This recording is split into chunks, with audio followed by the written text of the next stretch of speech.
Entra em campo agora o podcast Cantos, Bexigas e Drible da Vaca. Com Pedro Pellegrino e Luan Carvalho.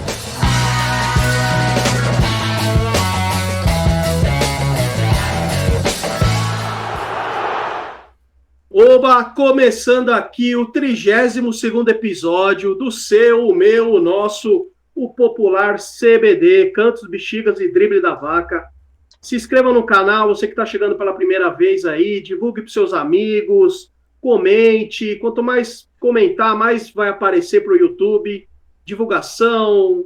Pô, fizemos uma live bem legal na última segunda-feira, vamos começar a fazer live agora toda segunda. Então fiquem ligados aí que tá bem legal esse canal. Bom, eu não faço sozinho, né? Tenho a grande sempre companhia do meu amigo Luan Carvalho. Fala, Luanzeira.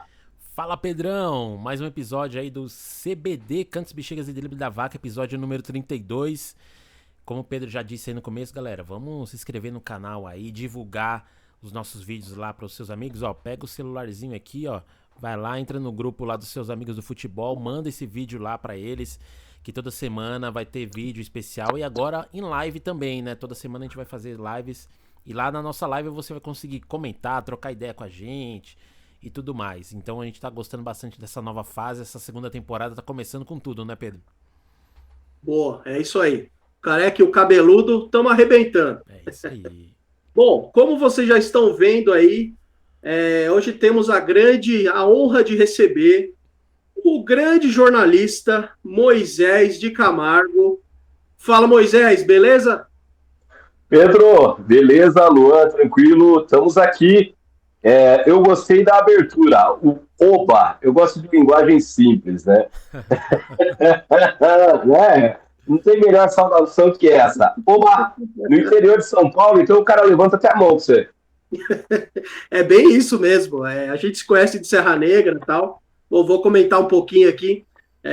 Eu me formei em 2007, finalzinho de 2007 e tal. E meu primeiro emprego, começo de 2008, foi ao lado dessa figura aí, o grande jornalista Moisés de Camargo. Aprendi muito ali e tal. Meu primeiro emprego como jornalista mesmo, em Serra Negra, interior de São Paulo, para quem não conhece. E você, Moisés, como começou a sua carreira no jornalismo? Cara, a minha história, na verdade, vamos falar na comunicação como um todo, né? O que acontecia? Serra Negra é uma cidade turística, não precisa falar disso, é uma cidade que está no circuito das águas, triplica a população dela quando tem feriados, carnaval, os eventos, enfim. É uma cidade hoje de 28 a 30 mil habitantes, mas, pra você ter uma ideia, chega aí a 75, 80 mil num pico, né? E a região, o Circuito das Águas Paulista, é um polo de, hoje, 9 cidades, todas com apelo turístico, né? São 7 delas são estância e 2 municípios de interesse turístico. Lá atrás, nos anos 40, começaram as denominações de estância, exatamente para potencializar isso. Então, a região do Circuito das Águas, ela tinha, na época, a nomenclatura de estância hidromineral, né? Serra Negra, se eu não estou errado, é a segunda, a primeira em Amparo, 1948. E Serra Negra é a cidade que eu nasci. E aqui a gente não tem muita escolha, né? Ou você trabalha na hotelaria ou no comércio, né? E eu trabalhei muito tempo em hotelaria, comecei lá atrás, em 97, 98, por aí, né? E com isso, eu fui buscando o quê? Informação, cara, porque serviço é informação, né? Se você chegar num hotel e se sentir bem com o garçom que está atendendo você, cara, provavelmente você vai voltar. Provavelmente você vai dar uma caixinha também pro garçom, né? Tem tudo isso, faz parte, agregar valor ao produto. E o que acontecia? Eu sempre gostei de absorver informação. Então o cara chegava, estava lá na galeria, na época era segurança de galeria, e também, e aí o cara perguntava, tal lugar, onde sabia dar todas as coordenadas, vendeu peixe, o senhor quer almoçar? Não, eu estou querendo almoçar mais ou menos aqui, quer pagar quanto, né? Não, o meu é mais popularzão, aqui em cima tem, o restaurante tal é mais sofisticado, dava um briefing para ele, o cara se sentia à vontade. E o que acontecia? Um apaixonado pelo esporte, né? Desde menino, o esporte, na verdade, que me levou para o jornalismo. Eu costumo dizer que a minha geração é a geração do Jasper ou do Changeman, né? Mas eu tenho como heróis 3 professores de educação física, que foram meus professores de futebol. O Carlinhos Gili, que é pai do Caio Gili, que hoje é preparador físico do São Paulo Futebol Clube, né? O Caio veio junto com o Carpini. O Norberto de Toledo, que é professor, hoje é universitário, mas já trabalhou em centros de treinamento de renome do Brasil, é uma referência na educação física. E o professor Marcos Padula, que está até hoje aqui em Serra Negra, foi secretário de esportes N vezes, né? Eu sou aluno dele até hoje. E naquela época eu era aluno do Padula, na academia que ele tinha. E a gente sempre trocava ideia. Pô, final de semana, o Juventus ganhou, o campeonato alemão, o Hoffenheim, foi, tá vendo, tal. E aí o que aconteceu? O Padula fazia um programa de rádio na Rádio Serra Negra, que tem até hoje, 1430. E morreu um dos apresentadores, Eduardo Enfeld. E eu já tocava, sou músico também. Aí o Padula bateu o olho, falou, velho, você não tem medo de microfone, você gosta de esporte, vamos conosco para a rádio, né? Fui para a Rádio Serra Negra e com ele, com o professor Julinho Testa, a gente ficou lá uns 10 anos fazendo o programa Bate-Bola. Então foi aí que eu comecei, 2005 na Rádio Serra Negra.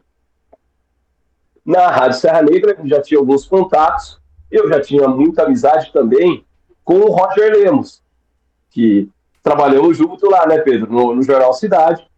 O Roger, depois que eu fui para a rádio, falou, cara, vai bem e tal, vamos escrever uma coluna semanal, vamos ter uma coluna semanal tua aqui no jornal. Né, o Paulo Faria também era locutor na Rádio Serra Negra, e escrevia no Jornal Cidade, falou, Moisés, vamos lá, tal, né? E aí eu comecei a escrever essa coluna semanal no final de 2005. Em abril de 2006, eu fui convidado para o jornal para trabalhar, não na redação, mas na área de vendas, né? Que negócio, conhecer todo mundo da cidade, conheço até hoje, de repente, e aí eu sentei em um dos computadores para digitar a minha coluna, e passou a Mônica Porto, que era a chefe de redação do Cidade, ela falou, cara, se digita com essa facilidade, eu tinha feito, né, já tinha feito, pessoal, acho que em 2024 não tem ideia do que é datilografia, né? E eu tinha datilografia, então, até hoje, eu nem olho pro teclado para digitar, né? Tudo automático.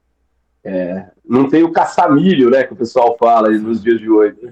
E aí fui para a redação. Ela falou, você não vai para a área de vendas, você vai aqui, vem aqui comigo, vou te ensinar a técnica de captação jornalística. E fui até o final de 2006. No final de 2006, o seu Cury, faleceu esse ano, né? Dono do Jornal Cidade, falou, menino, vá fazer faculdade que a gente custeia lá para você. E eles pagaram a minha faculdade. Eu não tinha condição nenhuma de pagar uma faculdade, né?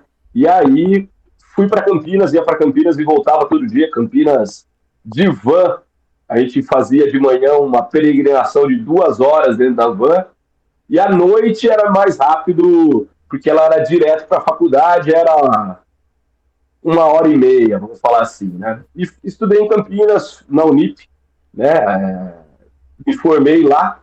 E no último ano da faculdade ainda fui trabalhar no concorrente. O Jornal Cidade foi vendido para Guida Gerosa, que é uma senhora aqui de Serra Negra, uma artista espetacular. Porque o seu Cury, ele tinha uma peculiaridade, né? O Cury, ele não era investidor, né? Ele era apostador, né? Eu falava que o Cury, se você tiver um carro do momento aí, 0 quilômetro, e ele se oferecer pela metade do preço, ele não queria. Ele queria o carro pelo dobro do preço, mas estava enrolado na papelada, né? E ele era um cara que desenrolava essas coisas, né? Precatório, avião caindo, as coisas aí, tudo pra careca. O cara também vendia tudo, né? O cara era bom nesse sentido. E aí eu fui pro concorrente, mas ele falou, fui pro Jornal Serrano, que tá aí até hoje, é um jornal centenário. Ele falou, ó, menino, continue fazendo a faculdade, que, como eu prometi para você, eu ia pagar a tua faculdade, vou pagar até o final. E terminei 2010. Fui pro Serrano, peguei o diploma na mão, veio um convite da Prefeitura de Serra Negra para ser assessor de imprensa na Prefeitura de Serra Negra. Fiquei lá até 2014 e desde 2014 eu estou na Prefeitura de Amparo, que hoje eu sou jornalista concursado. Mas no meio dessa saída do Serrano e chegada na Prefeitura de Serra Negra, veio o insight de falar do Circuito das Águas como um todo, né? Porque são 9 cidades interligadas, cada uma com o seu potencial. E eu bati na tecla e criei o Circuito de Notícias, que é hoje um dos meus trabalhos, é um portal de notícias que conta com conteúdo do Circuito das Águas inteiro, da ponta de Olambra até o limite ali, a divisa com Monte Sião, né, que é Águas de Lindóia. Então, mais ou menos, é isso. Teve um intervalo em 12 que o pessoal enxerga a gente, né? E eu acabei saindo candidato a vereador. Faltou 36 votos para me eleger, né? Foi até uma história... uma história muito curiosa, porque depois, para voltar, o prefeito foi reeleito, o Bimbo, né? Finado Bimbo, e não estavam me chamando de volta, né? E aí eu trabalhei em Águas de Lindóia, os caras, tá louco, vai fazer o que em Águas? Eu falei, gente, você me perdoa, cara, mas eu preciso trabalhar.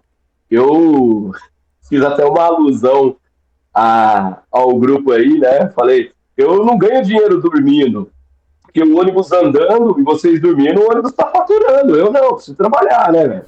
E aí eu voltei para a prefeitura, mas já com uma coisa na minha mente. Cara, é legal o poder público, eu queria muito trabalhar no poder público, pensando em assessoria de imprensa, enfim, essa questão da comunicação pública, mas não podia ficar, e a gente precisa ser bem realista, com a faca na garganta, né? De a cada 3 anos e meio ter que sair candidato, que é isso, né? Você pensando em política também, né? A partir do momento que você, num processo eleitoral, você vai bem, você não é só bonito e competente, você é bonito, competente e tem voto, né?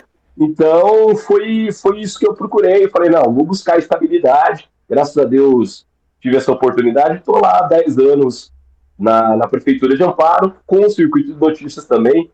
E aí é ali que a gente se diverte, principalmente com o esporte. Essa região muito legal, que dá para contar muita coisa aqui do que acontece na região, né? Uma cidade que tem um dos principais centros de treinamento de tênis da América Latina, que é o Centro de Treinamento do Maí, que está em Serra Negra. Uma cidade que tem o esporte de aventura e o esporte principalmente acessível, né, como é Socorro. Cara, eu tive uma experiência muito legal lá, que é a questão de ver um tetraplégico descer o rio, né, por exemplo, né, todo um trabalho legal. A Amparo, uma característica muito legal com o esporte, principalmente o hóquei, né? A capital, a base da seleção brasileira de hóquei é Amparo. Nossa, eu não sabia. A base da seleção brasileira de hóquei, de praticamente todas as categorias, é Amparo. Aliás, você precisa conhecer. Esse final de semana tem um evento, um encontro sul-americano de hóquei lá, de times. E se eu não estou errado, em abril vai ter um de seleções. O ano passado, Amparo, o Alexandre Guilherme, que é um dos caras da cabeça do hóquei, ele é um moleque muito perspicaz, assim. Ele quis jogar hóquei, foi para Ponte Preta, que era uma das grandes referências, até hoje, referência do hóquei. Chegou lá com o taco, com o disco, tal, eu jogo. Aí os caras falaram, você não joga nada, mas você tem potencial. Então você precisa vir para cá 2 vezes por semana, treinar com a gente e tal, para crescer. E aí ele chegou à seleção brasileira de hóquei, esse menino. E, ao mesmo tempo, ele criou um projeto dentro de Amparo, voltado ao hóquei, e hoje esse projeto é uma excelência, né? Porque a gente tinha Sertãozinho como capital do hóquei. Hoje, Amparo é a capital do hóquei, e ela tem pisos. Os pisos são de excelência, assim, sem custo nenhum para o poder público. Os caras conseguiram colocar um piso que, ao mesmo tempo, é o mesmo da Malve, que joga o futsal, é o mesmo da seleção norte-americana de vôlei, e é o próprio pro hóquei.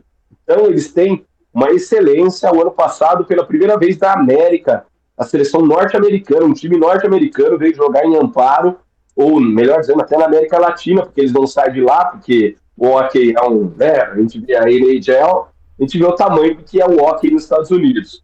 E os caras vieram para cá para conhecer, né, o projeto de cá, de tão referência que hoje ele é na América Latina, né. Fora aí as outras cidades, Olambra, né, Jaguariúna, que tem um cable park, que é muito legal, né, é uma outra área esportiva, e as referências do esporte que a gente tem, né, Quimair, em Serra Negra, eu falei do centro de treinamento, é o Quimair que está por detrás dela, né, o Quimair, o tamanho dele é tão grande, e Serra Negra às vezes não enxerga isso, né, quando há aqueles torneios de tênis de veteranos, né, no Brasil, chavear, normalmente eles relacionam aos 2 maiores tenistas, né, de cada país. A chave A, Guga Kirten, a chave B, Carlos Quimair, né. Então, você vê o tamanho do cara e o cara tá aqui em Serra Negra, né. Kirmair, se eu não me engano, foi técnico, né, da Gabriela Sabatini, né. Arantia Sanches. Número 1 do mundo, né. Número 1 do mundo. Depois, na época do Jornal Cidade, né, a gente pôde acompanhar um projeto super legal dele, que chamava LOB. Qual era? Ele rodou o Brasil, escolheu meninas, tenistas mulheres, né, a dedo, claro que tinha um custo, né, algumas eram bolsas e tal, mas porque desde 89, com a Andréa Veiga, se eu não estou errado, ou Andréa Vieira, o Brasil não tinha uma tenista mulher entre as 100 melhores do mundo, né? E aí, no lobby, ele trouxe essas meninas para, com 15 anos, começarem a treinar, meio que num período meio que num esquema de internato, né?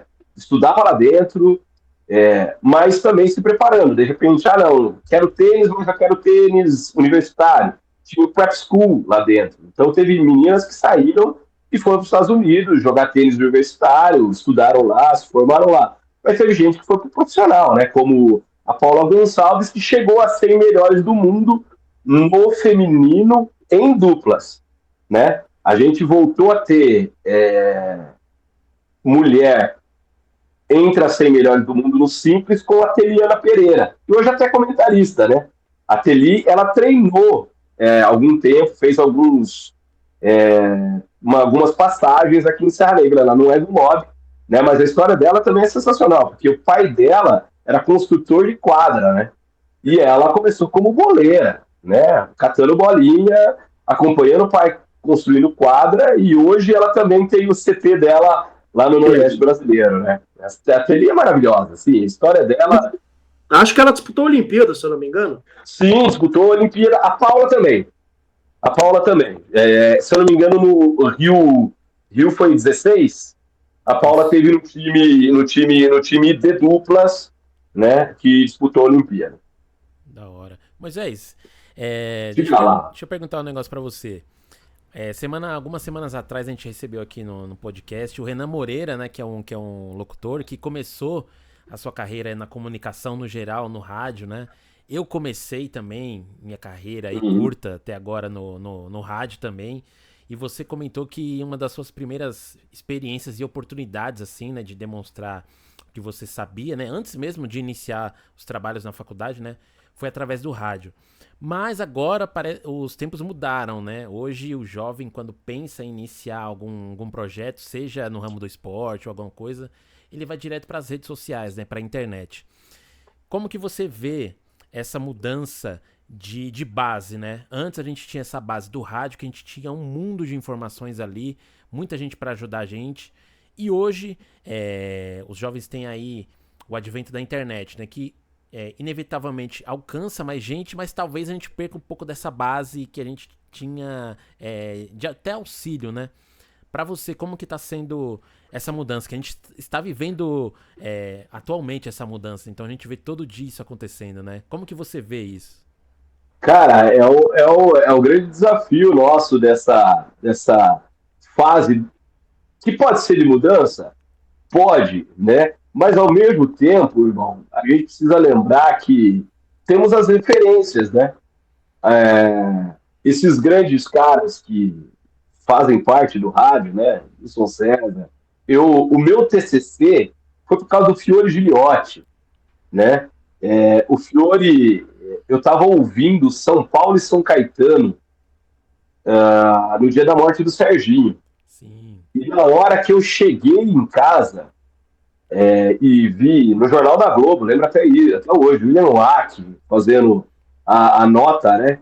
E eu vendo aquelas imagens, parecia que eu estava tendo um déjà vu, porque o Fiore foi tão cronológico na técnica de narrar tudo que estava acontecendo, Serginho caindo do chão, a ambulância que não tinha a chave do fundo, coisa e tal, e o pessoal com aquela dificuldade da partida, reanimar o cara, coisa e tal, que quando eu fui para a faculdade, o meu TCC foi exatamente isso, a análise da transmissão do esporte no rádio e na televisão, né?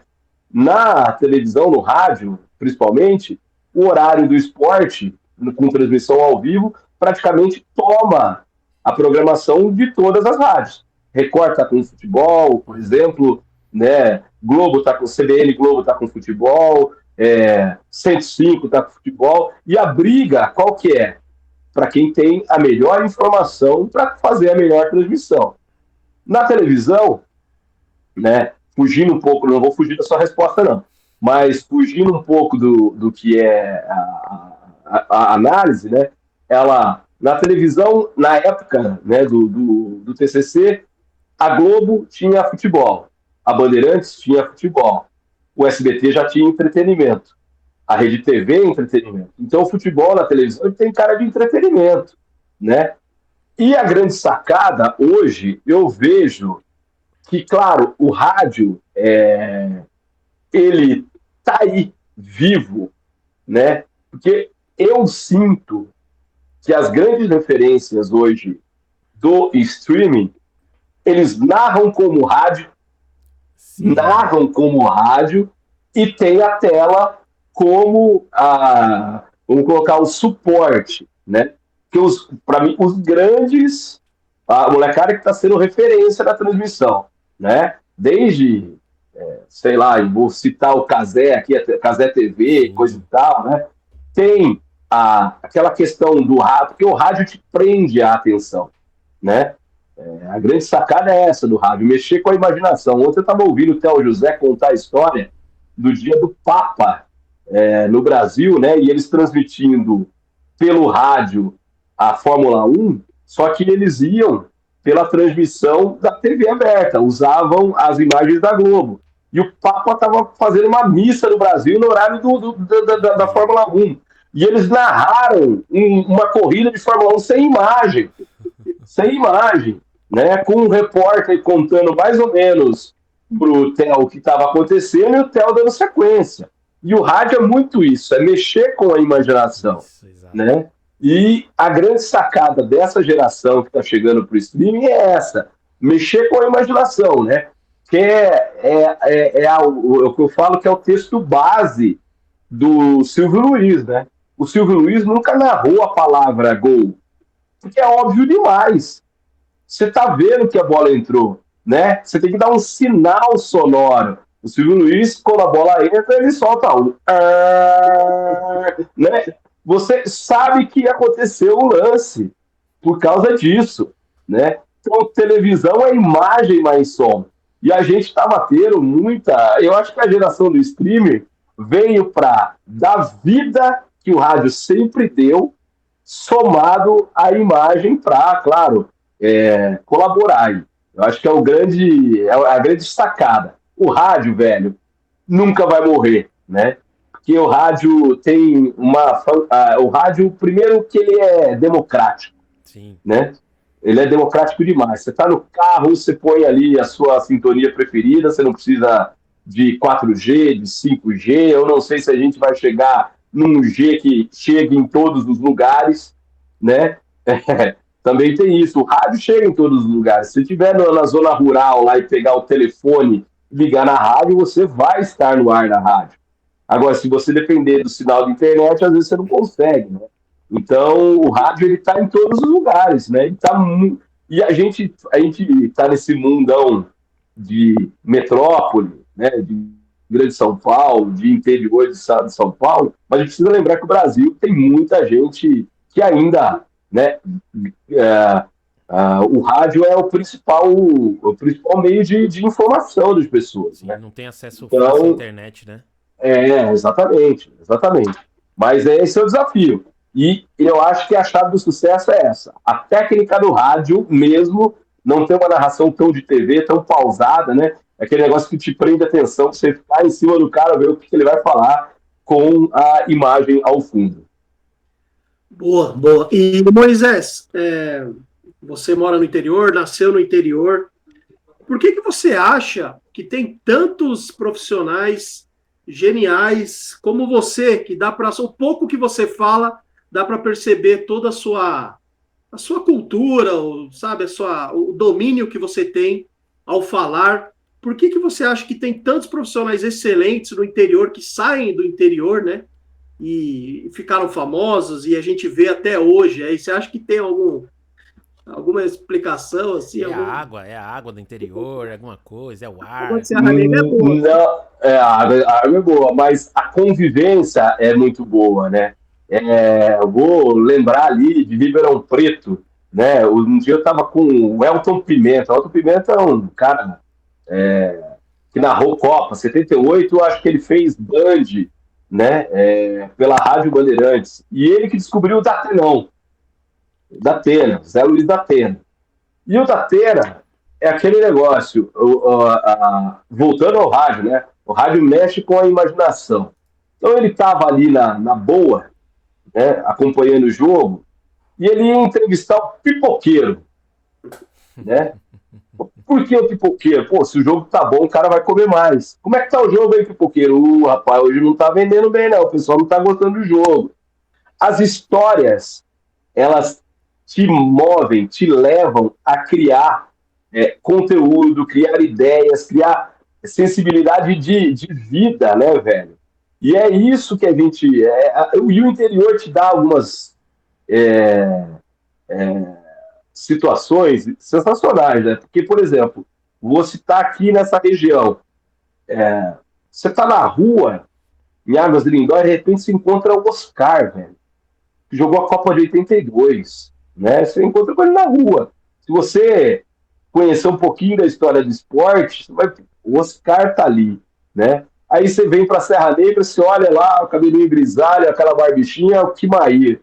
Ou encontrar o maior jogador da história do futebol do Paraná, que era o Zé Roberto Marques, que morreu aqui em Serra Negra, foi professor de escolinha, né? Tem uma história espetacular. O Zé, quando ele veio para Serra Negra, ele veio num segundo casamento e era uma enfermeira. A enfermeira veio para o Hospital Santa Rosa de Lima para trabalhar aqui e ele veio junto. E ele foi buscar informação de quem era o secretário de esporte. E você imagina, o Zé Roberto, o maior jogador da história do futebol do Paraná, jogador de São Paulo Futebol Clube, jogou no Corinthians, fez hat-trick no Corinthians e Palmeiras. Quem é corintiano vai lembrar do Zé Roberto, como um palmeirense lembra do hat-trick do Obina, né? O Obina tem hat-trick no Corinthians e Palmeiras, se eu não me engano, em Ribeirão Preto, né? Ou Rio Preto, não lembro. Ribeirão Preto. Não, eu ia te perguntar do Zé Roberto, eu dei uma pesquisada, ele fez 5 gols num jogo contra a Argentina. O Zé, assim, e ele conheceu o Serra Negra por causa do pré-olímpico, né? Esse 5-0 na Argentina, com 5 do Zé, e tem a história, mas não consegui confirmar que contra o Uruguai foi 3-0 com 3 do Zé. Ele fez 8 gols em 2 jogos contra a Argentina e contra o Uruguai, né? E o Zé veio para fazer a preparação, ele fez parte do elenco que se preparou para a Olimpíada de Tóquio em 64 aqui em Serra Negra. Foi aí que ele conheceu Serra Negra. E voltando à história do Zé Roberto chegando aqui, ele entra no hotel, o secretário de esporte era gerente do hotel da Vinci, que na época era o Coração de Jesus, que era o Julinho Testa, que fazia o programa comigo. Você imagina, entra no hotel Zé Roberto, o cara corintiano falou, Zé, o que você está fazendo aqui? Né? Ele olhou, eu até imitar ele, não está aqui mais para se defender, ele não gostava que imitava ele. Eu vim pedir uma oportunidade para o senhor, que eu vim trabalhar, eu vim morar aqui em Serra Negra. Ele falou, começa amanhã. Zé Roberto, né? O maior jogador de futebol do Paraná, ídolo do Corinthians, ídolo do São Paulo, né? Bola de prata na placar de 72, onde jogou Tostão, Pelé, Dirceu Lopes, Rivelino, e o ponta de lança era o Zé Roberto na seleção da bola de prata da placar. Então esse cara jogou muito, né?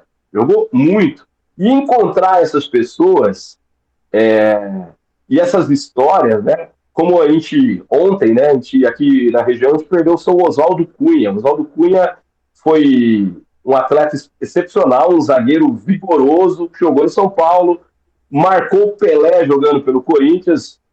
Tem um amigo lá de Pedreira que ele fala que o Pelé só foi o Pelé porque ele não encontrou o Oswaldo Cunha em todos os jogos, senão ele não era o Pelé, né? O Oswaldo Cunha parou o Pelé, não conseguiu marcar. O Oswaldo Cunha faleceu ontem aos 80 anos, né? E sem encontrar esses caras e ter a oportunidade de trocar ideia com ele, como a gente está conversando aqui, né? Essas histórias acabam formando essa galera do interior que chega com uma bagagem maior, com todo respeito, né? De repente, é um cara que está num grande centro. Como que você vai encontrar? Às vezes você nem sabe, né? Eu, no final do ano passado, não, no ano retrasado, eu fui no encontro de ex-jogadores de São Paulo. Eu encontrei com o Teto e com o Paraná, que jogaram com o Zé Roberto. Cara, cada história maravilhosa, né? O seu Teto, ele veio do Pernambuco com 8 anos de idade para jogar no São Paulo.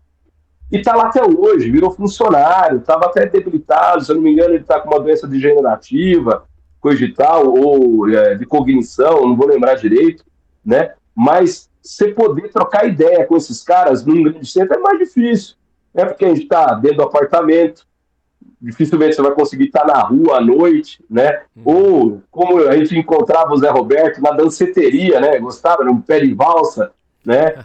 E de repente tomar um Guaraná com ele e escutar as histórias dele, né? Como do seu Oswaldo Cunha. Amparo tem o Luizão, né? Que foi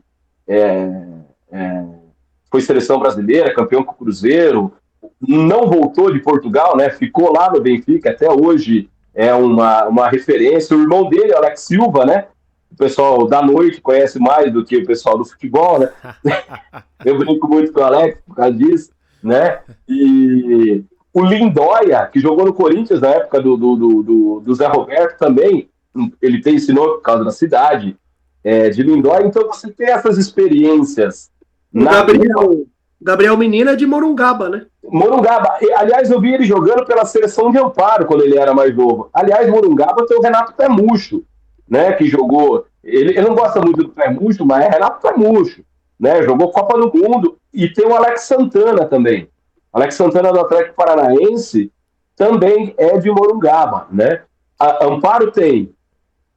A gente falou do Alex Silva, do Luizão. Tem o do Amparo, que foi base do Palmeiras e depois foi base na seleção brasileira, foi seleção brasileira sub-17, joga até hoje. Tem o Adriano Paulista, que acabou com um tabu de 40 anos da Portuguesa sem ganhar do Juventus.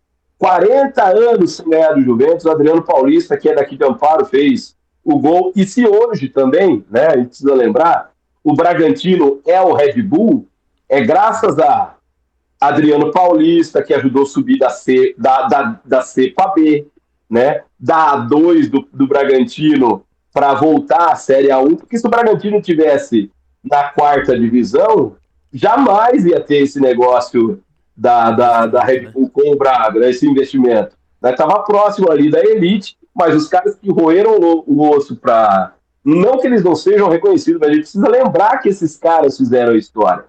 E esse é o grande problema do esporte de hoje em dia. O Palmeiras, ele tá grande, não é porque tem grana da tia Leila, é porque o Palmeiras voltou a ser Palmeiras. As características do Palmeiras, né?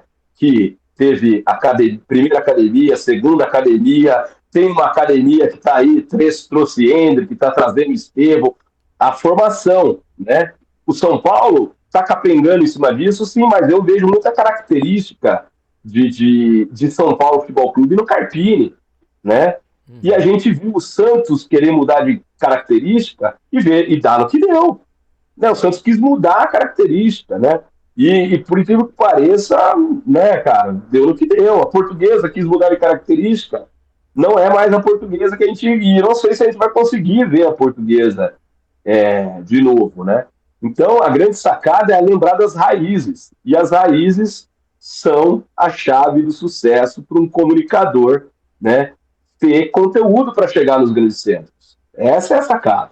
Boa, então o interior, a água do interior não faz só bons comunicadores, né? Mas faz também bons esportistas, né? Seja no futebol ou qualquer outro esporte, né? E aí eu não contei, e seria... eu não contei de Monte Alegre, né? Monte Alegre tem um tetracampeão do mundo, que é o Mauro Silva, né? Que é do lado aqui de Serra Negra. Eu estou mais perto de Monte Alegre do que Serra Negra. E o Danilo Bueno, que é uma figura. O Danilo foi revelado pela Portuguesa e, cara, eu não consegui achar ainda, mas eu acho que é o único caso que, dentro da própria família, pai e filho, que chegaram a uma final de Copa São Paulo. O Danilo foi campeão com a Portuguesa em 2002, né, com o Iote. Eu acho que era o Sérgio Soares, o técnico, em 2002, a Portuguesa. E, em 79, a Ponte Preta foi vice da Copa São Paulo com o seu Dalmo.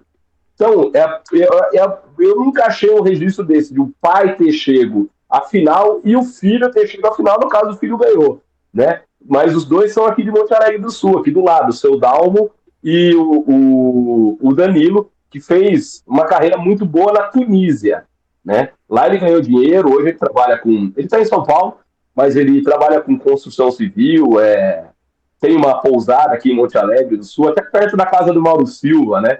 Mauro Silva, aliás, Monte Alegre foi muito feliz em fazer um memorial para o Mauro Silva, né?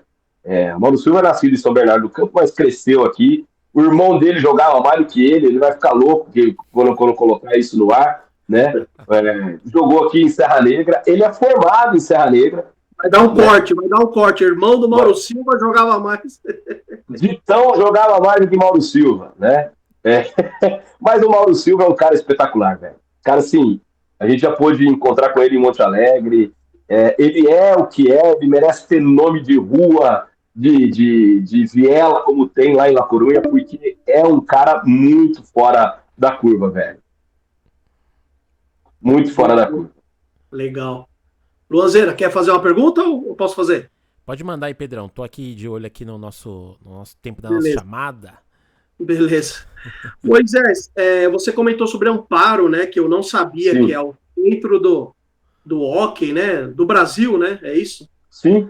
E por que você acha que Amparo... Eu estava vendo o canal do Luiz Ademar, que ele comenta, né? Da A2, A3, A4, e ele falou que teve uma reunião para o começo da Bzinha, né? Que seria a 5ª divisão. Uhum. Esse ano foi a primeira vez que vão ter 5 divisões, né, no Paulista. Sempre tinha 4. Fizeram a A4 esse ano e fizeram uma reunião para decidir os times da Bzinha. E o Amparo parece que participou e resolveu não disputar a Bzinha.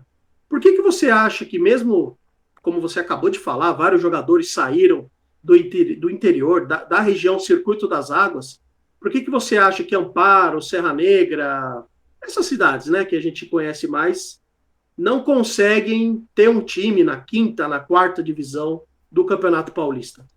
Cara, é uma questão... A conta não fecha, irmão. A conta não fecha. Você falou ali, ó. É porque a gente já falou um monte de jogadores aqui que saíram da região, né, e não tem... Mas às vezes não é formado pelo... Por exemplo, o Amparo, ele é formador do Lucas Leiva, né? Formador do Lucas Leiva lá atrás, né? O primeiro time que ele veio foi o Amparo, mas na verdade, o Amparo, o Atlético Clube, mas na verdade o Amparo Atlético Clube naquele ano estava sendo tocado pelo Oscar, que fundou o Brasílis, né? O Brasílis é o time de Águas de Lindóia.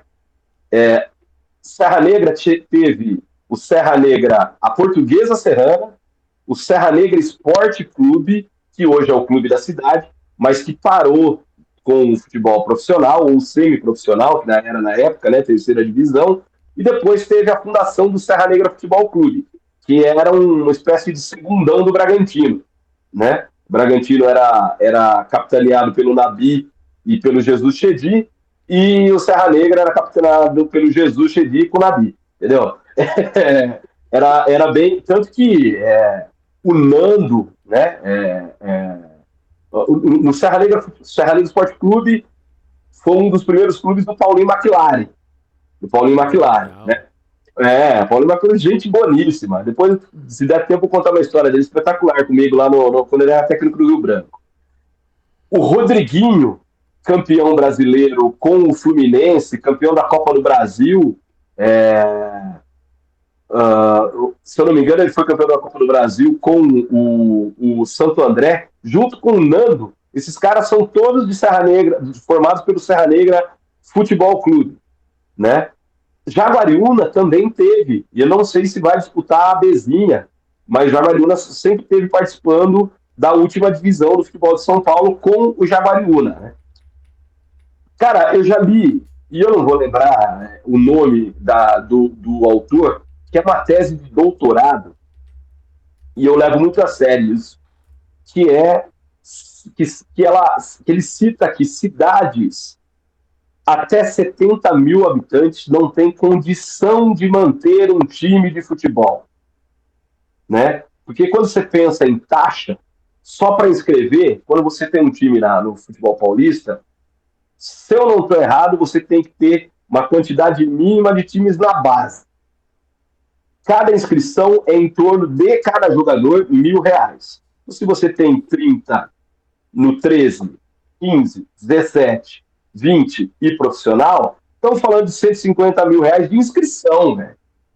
Mais ou menos R$3.000 por jogo de taxa de arbitragem. Eu não lembro se essa tabela do ano passado ou do ano retrasado. Alimentação dos meninos, estadia, principalmente desses que são que podem alojar, né? A maioria fica alojado nos clubes.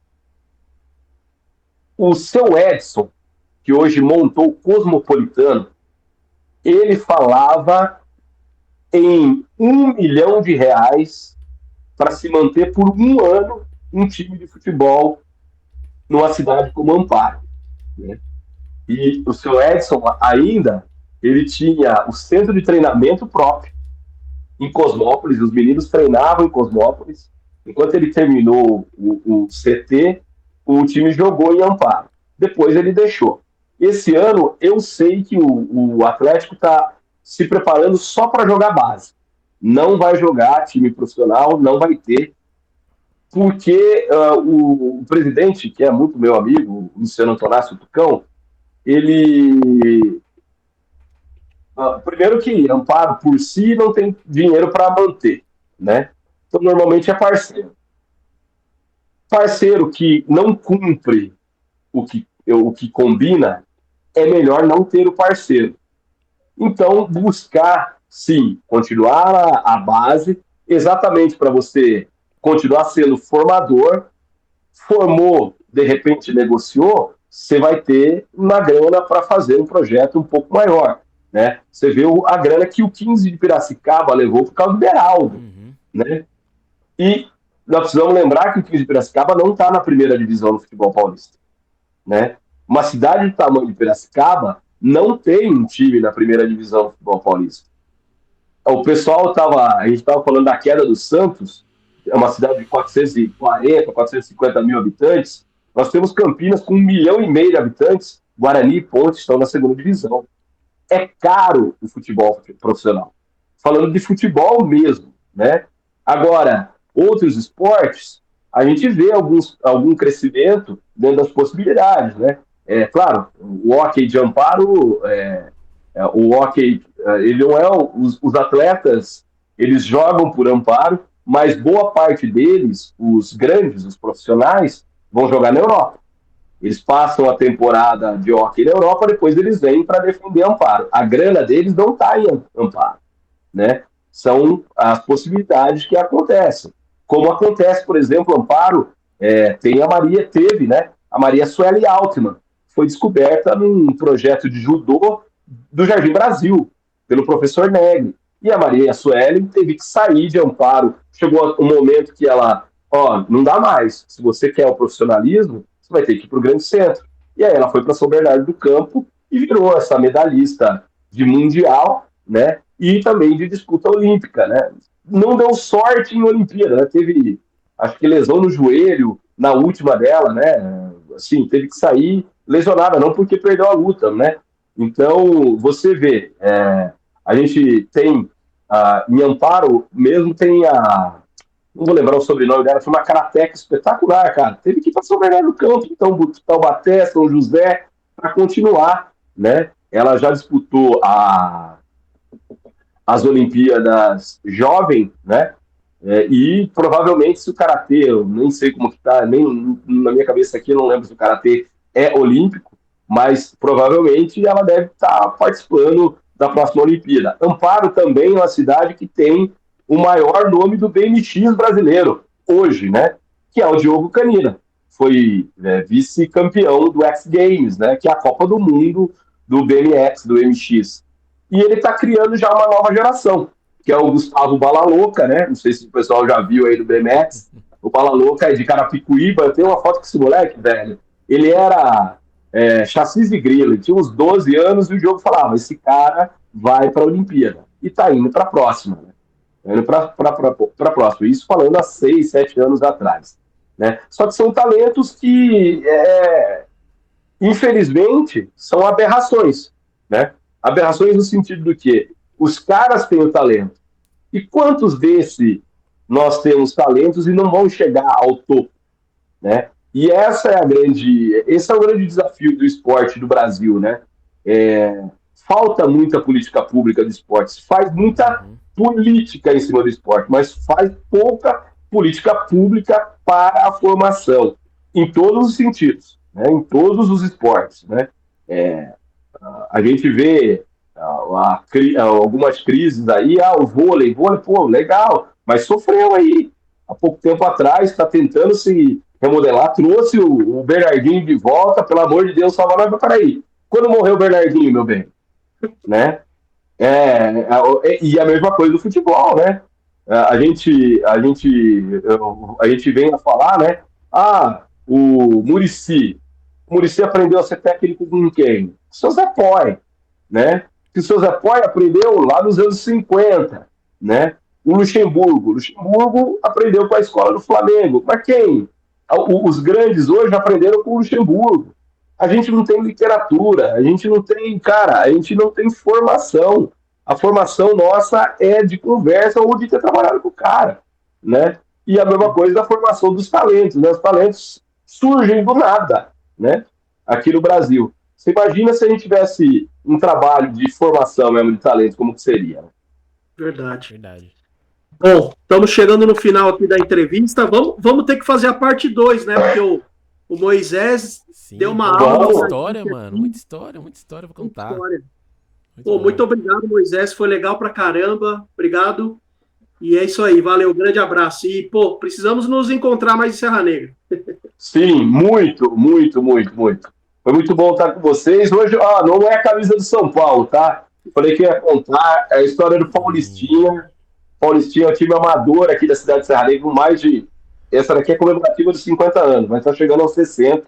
Se Deus quiser, volta esse ano a jogar o Campeonato Amador. Tem as cores do São Paulo Futebol Clube, mas tem o P do Palmeiras, mais ou menos naquela história da italianada brigando para dar o nome para o Juventus, mas tinha que ter a cor do Torino. É mais ou menos isso.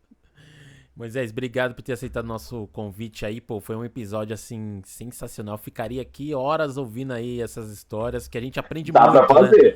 A gente aprende muito com isso. Vamos fazer um segundo episódio com você depois. A hora que vocês quiserem. E, cara, muito obrigado. Quer deixar o serviço aí das suas redes sociais, o seu trampo atual que você tá fazendo, pra galera ir lá curtir e seguir mais do seu trabalho também? Eu sou mais ou menos que nem o Mauro Betting, velho. Tem o circuitodenotícias.com.br, que é o portal que tem notícias aqui da região do Circuito das Águas Paulista. Estou na Rádio Cultura da Estância de Amparo. A Rádio Cultura é uma rádio, a segunda concessão pública do Brasil para uma prefeitura. Ela é uma rádio educacional. Todos os dias das 7 às 9 da manhã, dentro do Estúdio Cultura. Dá para ouvir pelo radios.com.br, pelos aplicativos aí. Ou se você estiver na nossa região, em 88.5. Nas redes sociais, Moisés de Camargo, né? Estamos aí, firme e forte. E Circuito de Notícias também. E na Prefeitura de Amparo, fazendo a assessoria de imprensa, que é uma coisa sensacional, né? Graças a Deus está tudo tranquilo aqui, porque normalmente, quando eu começo a falar, é mensagem de EPTV, de não sei o que tem, caiu a ponte, morreu de dengue. Essa vida de comunicação pública é muito legal por causa disso, que não tem rotina, irmão. Legal. Valeu a todo mundo aí que assistiu, que viu o nosso podcast, 32º episódio. Valeu, Luanzeira. Tamo junto, até junto. Até segunda-feira na live. Valeu. Valeu, é nóis. Valeu, grande